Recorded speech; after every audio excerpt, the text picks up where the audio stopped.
Tegen het ijs. Duw je schaats weg. Tegen het ijs. Druk goed tegen het ijs. Duw naar de zijkant.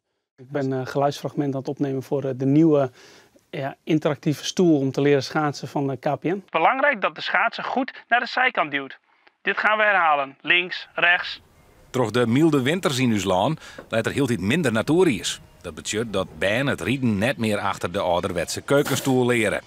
Daarom ontwikkelen Sven en KPN deze stoel die de komende jaren op alle ijsbanen te vinden wezen moet. Het lijkt dat Sven het kindje les geeft, maar uiteindelijk is dat gewoon de stoel waarbij Sven dus tegen het kind praat en het kind eigenlijk de eerste stap op het ijs laat zetten, terwijl het kind rustig tegen de stoel aan kan duwen. En waar wit, had de Sven Kramer van de toekomst het rieden dan achter deze stoel leert. Kijk hier maar even achter je. Ja, er zijn hier honderden kindjes aan het schaatsen. En je weet niet of de kampioen van de toekomst daartussen loopt. Wie weet, wel 25 jaar heeft iemand op de nieuwe stoel leren schaatsen. Dat zou fantastisch zijn. Dankjewel.